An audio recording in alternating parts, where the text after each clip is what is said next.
2 Tawarikh pasal 10. Pecahnya kerajaan itu. Kemudian Rehabeam pergi ke Syichem, sebab seluruh Israel telah datang ke Syichem untuk menobatkan dia menjadi raja. Segera sesudah hal itu, kedengaran kepada Yerobeam bin Nebat. Ia ada di Mesir, sebab ia melarikan diri ke sana dari hadapan Raja Salomo. Maka kembalilah ia dari Mesir. Orang menyuruh memanggil dia. Lalu datanglah Yerobeam dengan seluruh orang Israel dan berkata kepada Rehabeam, "Ayahmu telah memberatkan tanggungan kami, maka sekarang ringankanlah pekerjaan yang sukar yang dibebankan ayahmu dan tanggungan yang berat yang dipikulkannya kepada kami, supaya kami menjadi hamba-Mu." Tetapi ia menjawab mereka, "Datanglah kembali kepadaku lusa." Lalu pergilah rakyat itu. Sesudah itu Rehabeam meminta nasihat dari para tua-tua yang selama hidup Salomo, mendampingi Salomo, ayahnya. Katanya, "Apakah nasihatmu untuk menjawab rakyat itu?" Mereka berkata kepadanya, "Jika engkau mau berlaku ramah terhadap rakyat itu, mau menyenangkan mereka dan mengatakan kata-kata yang baik kepada mereka, maka mereka menjadi hamba-hamba-Mu sepanjang waktu." Tetapi ia mengabaikan nasihat yang diberikan para tua-tua itu. Lalu ia meminta nasihat kepada orang-orang muda yang sebaya dengan dia dan yang mendampinginya. Katanya kepada mereka, "Apakah nasihatmu supaya kita dapat menjawab rakyat yang mengatakan kepadaku, 'Ringankanlah tanggungan yang dipikulkan kepada kami oleh ayahmu'?"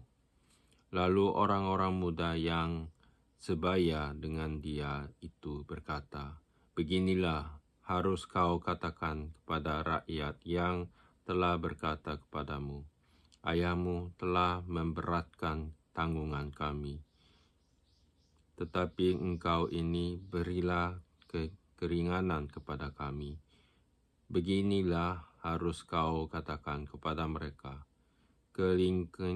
'Kelingkingku lebih besar daripada pinggang ayahku.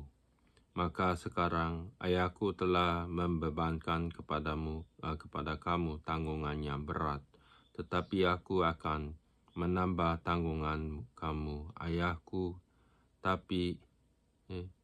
Ayahku telah menghajar kamu dengan cambuk, tetapi aku akan menghajar kamu dengan cambuk yang berduri besi."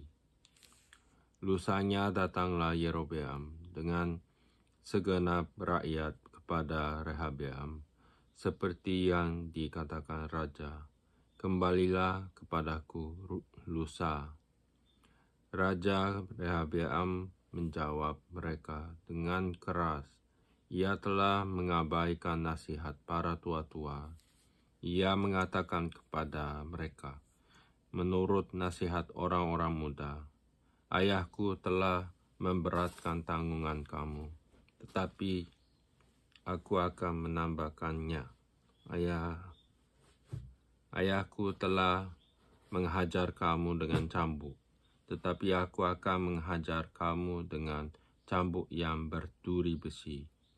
Jadi raja tidak mendengarkan permintaan rakyat, sebab hal itu merupakan perubahan yang disebabkan Allah, supaya Tuhan menepati firman yang diucapkannya dengan perantaraan Ahia, orang Shilo, kepada Yerobeam bin Nebat. Setelah seluruh Israel melihat bahwa raja tidak mendengarkan permintaan mereka, maka rakyat menjawab raja, "Bagian apakah kita dapat daripada Daud? Kita tidak memperoleh warisan dari anak Isai itu. Masing-masing ke kemahmu, hai orang Israel. Uruslah sekarang rumahmu sendiri, hai Daud." Maka pergilah seluruh orang Israel ke kemahnya, sehingga Rehabeam menjadi raja hanya atas orang Israel yang diam di kota-kota Yehuda. Kemudian Raja Rehabeam mengutus Hadoram yang menjadi kepala Rodi, tetapi orang-orang Israel melontari dia dengan batu, sehingga mati. Bahkan Raja Rehabeam hampir-hampir tidak dapat menaiki keretanya untuk melarikan diri ke Yerusalem. Demikianlah mulanya orang Israel memberontak terhadap keluarga Daud sampai hari ini. Pasal 11. Ketika Rehabeam datang ke Yerusalem, ia mengumpulkan kaum Yehuda dan Benyamin, 180,000 teruna yang sanggup berperang untuk memerangi orang Israel dengan maksud mengembalikan kerajaan itu kepadanya.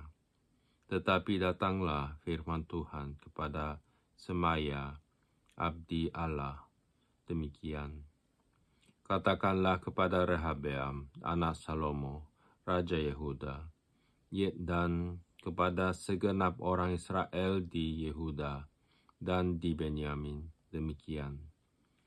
Beginilah firman Tuhan, janganlah kamu maju dan janganlah kamu berperang melawan saudara-saudaramu. Pulanglah masing-masing ke rumahnya, sebab akulah yang menyebabkan hal ini terjadi." Maka mereka mendengarkan firman Tuhan dan pulang dengan tidak pergi menyerang Yerobeam. Raja Rehabeam pengokohkan kerajaan keluarga raja.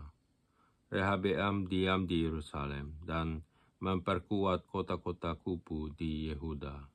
Ia memperkuat Betlehem, Etam, Tekoa, Bet-Zur, Soko, Adulam, Gad, Mares, Zif, Adoraim, Lachish, Azekah, Zora, Ayalon, dan Hebron, yang terletak di Yehuda dan di Benyamin, sebagai kota-kota berkubu. Ia memperkokoh kota-kota kubu itu dan menempatkan di situ kepala-kepala pasukan dengan persediaan makanan, minyak, dan anggur. Perisai dan tombak pun disediakan di tiap-tiap kota. Ia membuat kota-kota itu amat kokoh. Demikianlah Yehuda dan Benyamin menjadi daerah kekuasaannya. Para imam dan orang Lewi di seluruh Israel datang menggabungkan diri dengan dia dari daerah-daerah kediaman mereka.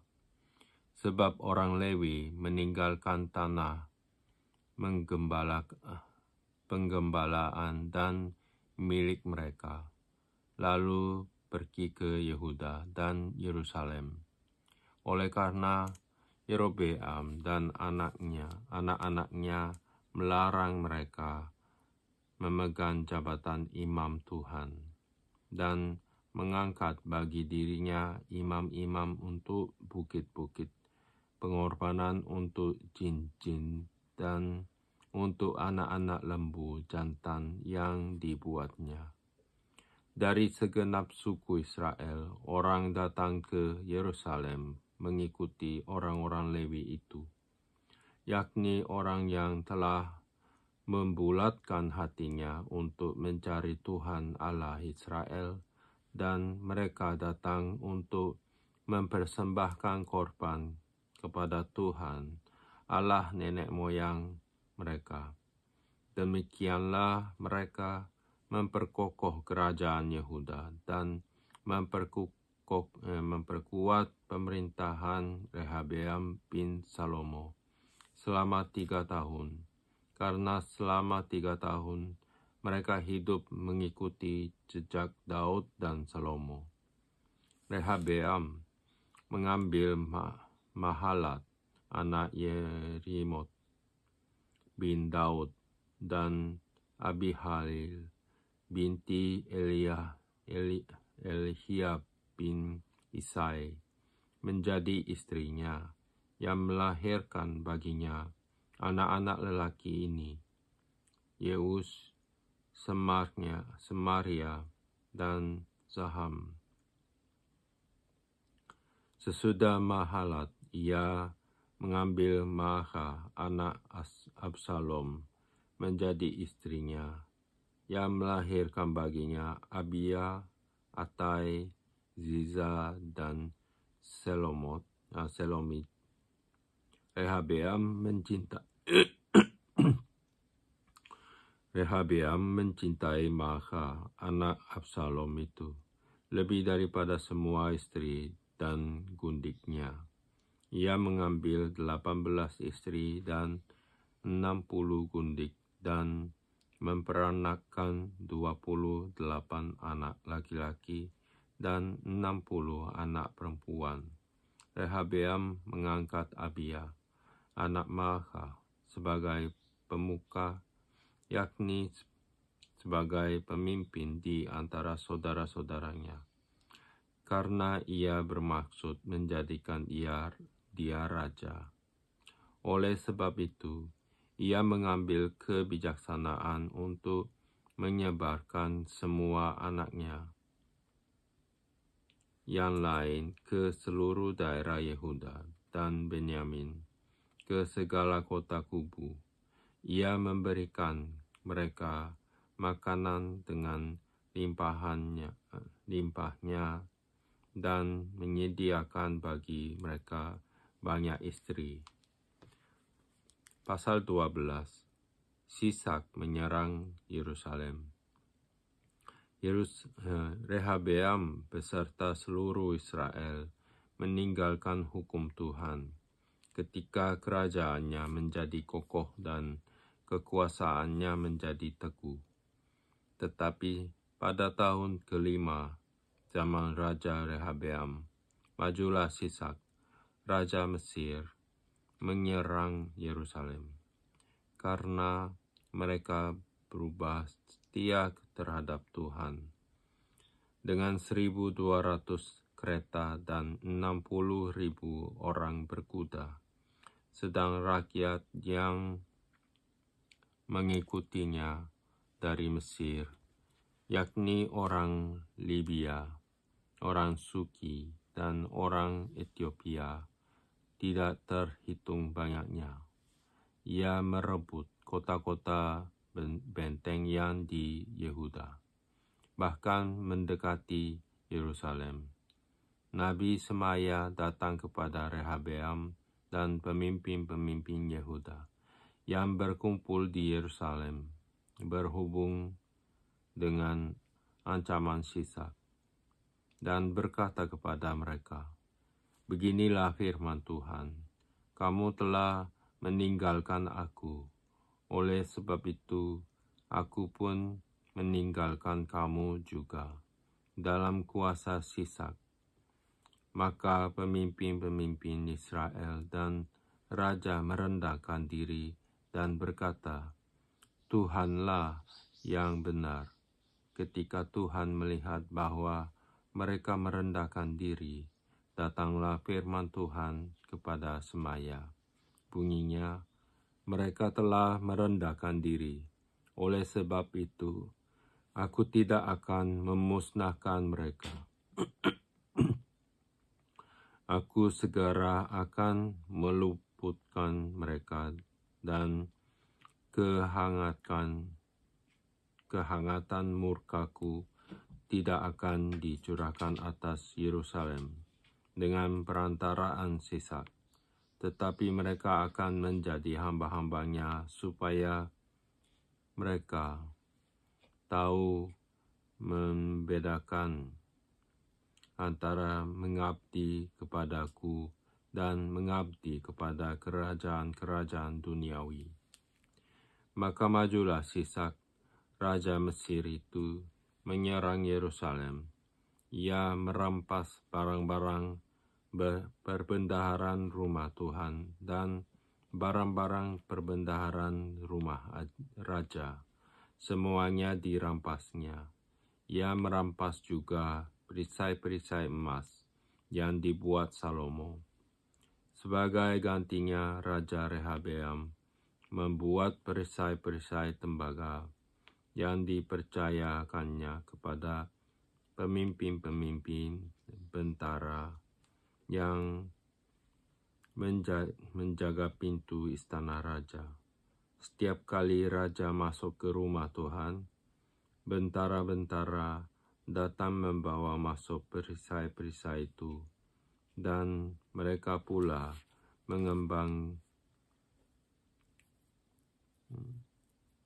mengembalikannya ke kamar juga para bentara. Oleh sebab raja merendahkan diri, surutlah murka Tuhan daripadanya, sehingga ia tidak dimusnahkannya sama sekali. Lagi pula masih terdapat hal-hal yang baik di Yehuda. Raja Rehabeam menunjukkan dirinya kuat dalam pemerintahannya di Yerusalem. Rehabeam berumur 41 tahun pada waktu ia menjadi raja, dan 17 tahun lamanya ia memerintah di Yerusalem, kota yang dipilih Tuhan dari antara segala suku Israel, untuk membuat namanya tinggal di sana. Nama ibunya ialah Naamah, seorang perempuan Amon. Ia berbuat yang jahat, karena ia tidak tekun mencari Tuhan. Bukankah riwayat Rehabeam dari awal sampai akhir semuanya tertulis dalam riwayat Semaya, nabi itu, dan Ido, pelihat itu, yang juga memuat daftar silsilah antara Rehabeam dan Yerobeam. Terus-menerus ada perang. Kemudian Rehabeam mendapat perhentian bersama-sama dengan nenek moyangnya, dan ia dikuburkan di kota Daud. Maka Abia, anaknya, menjadi raja menggantikan dia.